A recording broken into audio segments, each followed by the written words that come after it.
In this video, I want to cover why did Wales win the Six Nations. In the clips that follow, I'm going to aim to show a brief overview of why Wales brought home a Grand Slam to Cardiff. The main footage is based off the England game and the Scotland games, mainly because of availability on YouTube, but I do not own the rights and I do not claim to own the rights. I do not make any money off of this, so yeah, don't copyright strike me because that'd just be a bit of a pain. On to the next bit, I guess. As you know, defence played a large role in Wales winning the Six Nations. However, this defence I've broken down into three separate areas: the blitz, the spot tackle and the scramble.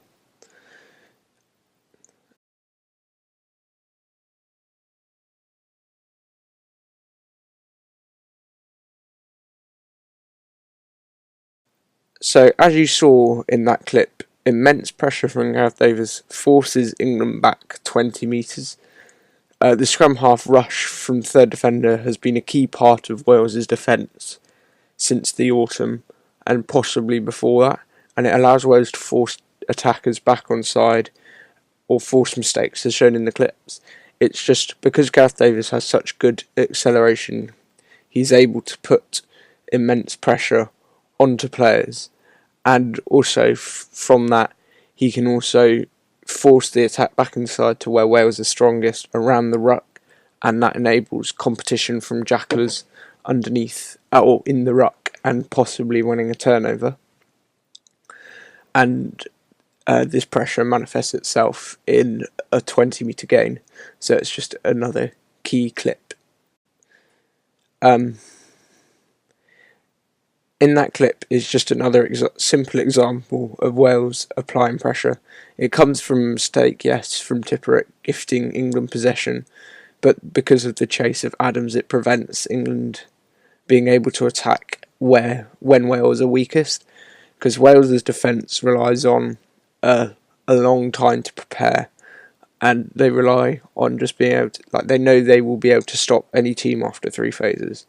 Like, the majority of tries Wales conceded under 7 phases.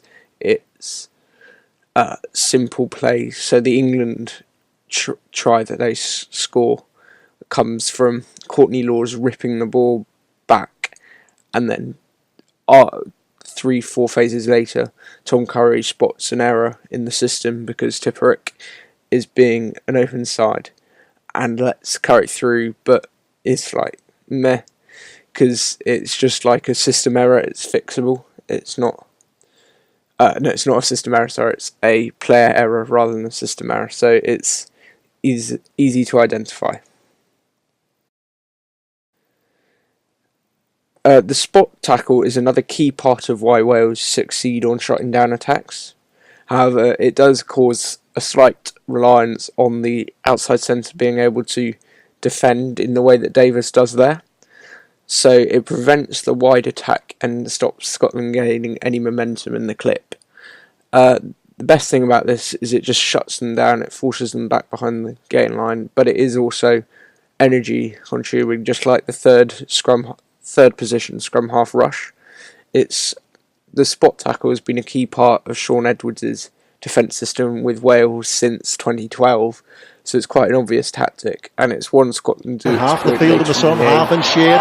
Josh Joyce, off he goes, not a good carry from the Scottish back row. To see what I mean, but because here is Kinghorn, and we all know about his pace on the outside, but he's fumbled the ball, and he's able to prevent any momentum and stop a line break, forcing Scotland back and enabling Wales to yet again shut down any attack.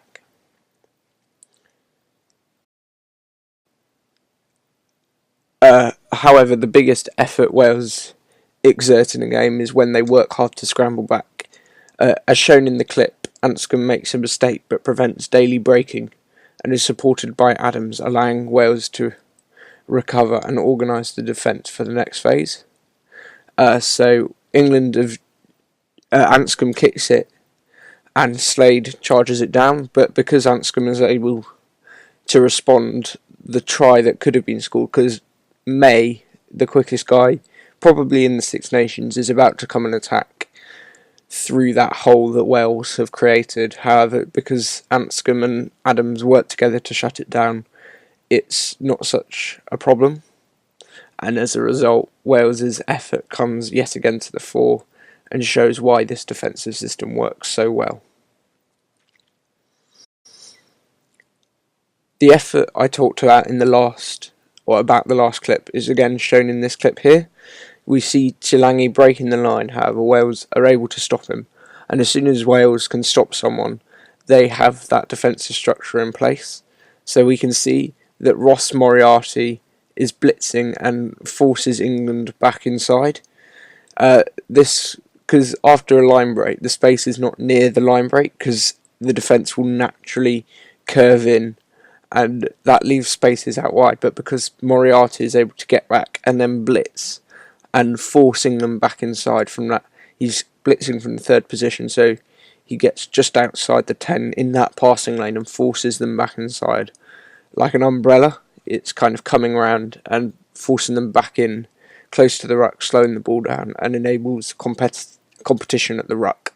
So the two key steps of getting the person on the ground, a tiny bit of competition, not allowing the ball, but also multiple men getting back, and then at least one of them trying to blitz up and prevent a try, or prevent the ball going wide, helps Wales's effort to actually be converted into stopping tries. The ability to recover quickly is shown again here. Dell makes a break and is stopped by Liam Williams, who brings him down, but he does injure himself, which is a bit of a shame, but it doesn't matter because Wales get him back for the next week, so it's all fine and dandy. But by the time the ball gets wide following this tackle, you can see Wales have the entire defensive line set up already. They're all ready to defend by the time that ball comes anywhere near the wide channels. Of course, it doesn't help the Scottish player slips, but just because Wales have that defensive line, you can see that they're not going to score immediately off that phase, and because of the slip, it just gives Wales that extra security.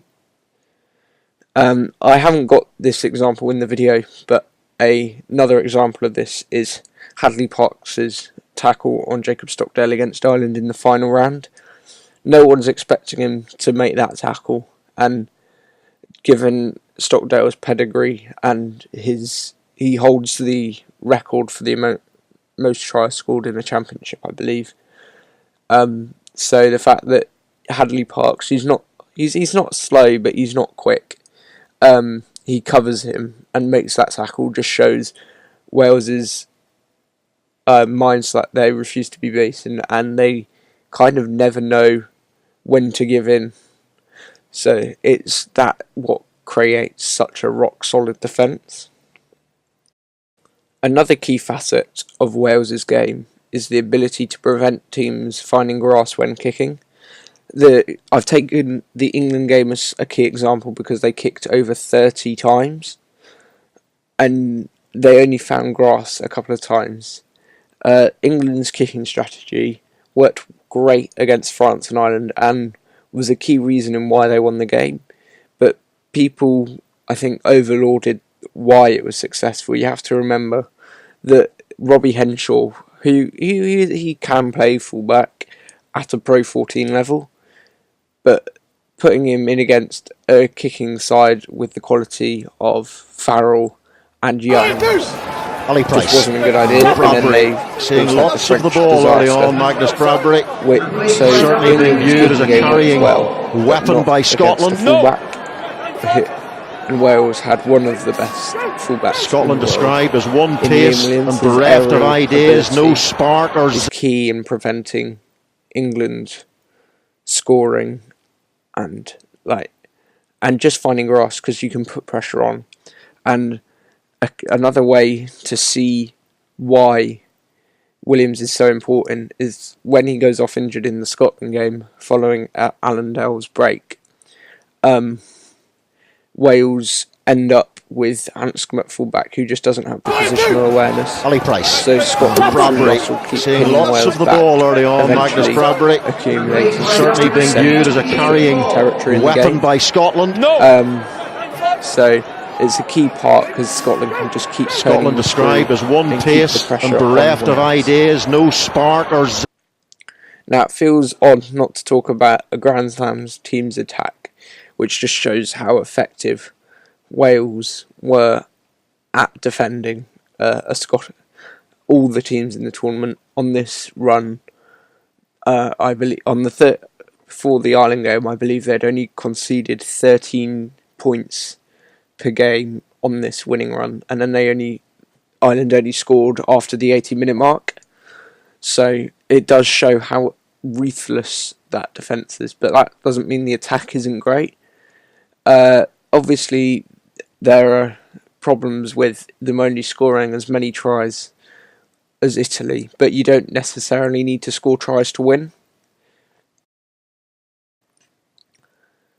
The move starts with a simple wide move from Wales through Hadley Parks, who stays calm and doesn't force a pass.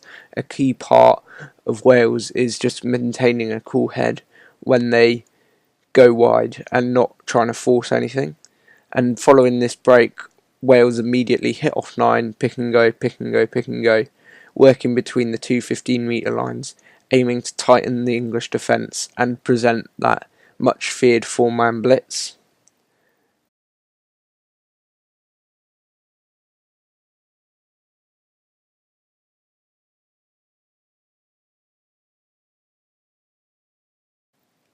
Then, as you saw there, Wales do spread it wide, but then tighten it up again, playing to get within the 5-metre line. They also draw in the defence again, keeping the ball simple. They tighten the English defence so that when they do go wide, they are able to really influence what they do, and they don't have as much pressure on them. This tightness in attack is best shown when you can see Jonathan Davis makes carries, George North is picking and going, Josh Adams is taking it straight off the 9.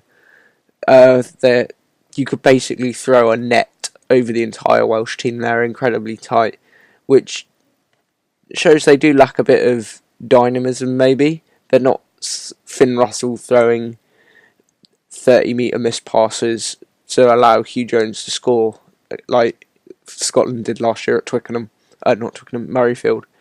But they are just so ruthlessly efficient because even when they go wide, they're making ground or making simple, clear decisions that enable them to attack.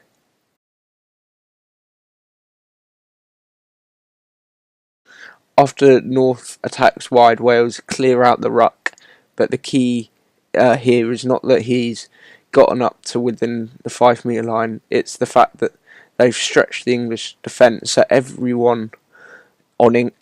English player basically commits to that ruck, leaving Corey Hill space to crash over in between Billy Vunipola, who he can just go underneath, and Harry Williams, I think it is, who's unable to make up the space. Because Corey Hill wouldn't be able to score that try if Wales hadn't done that entire let's go short, let's go short, let's go short, let's go short, because Billy Vunipola overcommits to the ruck and has to realign, meaning that he can't make the tackle on Corey Hill. And so by preventing England realigning, Wales can easily attack and win the collision, leading to a try through the negation of a defence's line speed and also their inability to realign. In this clip, the attack follows the exact same pattern, tightening the defence before unleashing players on a disorganised defence.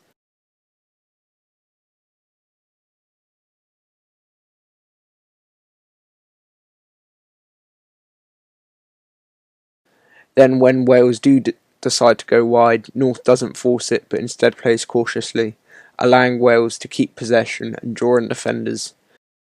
who are then unable to cover Davis, who can barge over and score. Exactly the same as the try in the England clip.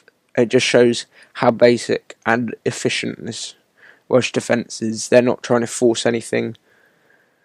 So both tries came after 20 phases, and it just shows their patience, and they keep a cool head and attitude shown throughout the Six Nations, and a key part of them winning. If you look at Sexton came to Cardiff and got rattled. Farrell was ineffective. Russell was good but slightly ineffective. It's like they weren't no players really keep a cool head against Wales, and Wales have got that winning mentality now. So in summary, Wales's defence did indeed win them the championship. However, it was also combined that physical defence was combined with a ruthlessly efficient attack, which was able to pin ruthlessly efficient attack, which was able to pin defences and score when they needed. Gareth Anscombe's kicking off the tee improved remarkably after the French fiasco, and just that winning mentality was able to help Wales secure a victory and take the Grand Slam back to Cardiff. Thank you for watching this video. I hope it's been very informative and helps to show the hidden side of rugby. If you have any suggestions, leave them down below. In the future, I will be working on some more skills-based videos and, as it's the World Cup this year, a preview on each nation. If you're looking for more rugby content, check out the Egg Chasers Rugby podcast. If you have Twitter, you'll often see me arguing over team selections or something stupid at rugby_god0502. But seriously, do check out the Egg Chasers Rugby podcast. I really enjoy listening to it. They are not paying me to say this. They're not doing anything for me. I'm not doing anything for them. I'm just recommending it because I think you would enjoy it. If you are looking for more analysis, check out the Running the Numbers podcast with Sam Lana. He's been a huge influence, and although he doesn't know this, I'd say that he's been a really good influence on me, and also as an analyst, he's very helpful in the way they conduct the interviews with different people within the analytical industry is very interesting. If you would like an example opposition scouting report I put together, contact me at sportanalysisworld@gmail.com. My email will be in the description.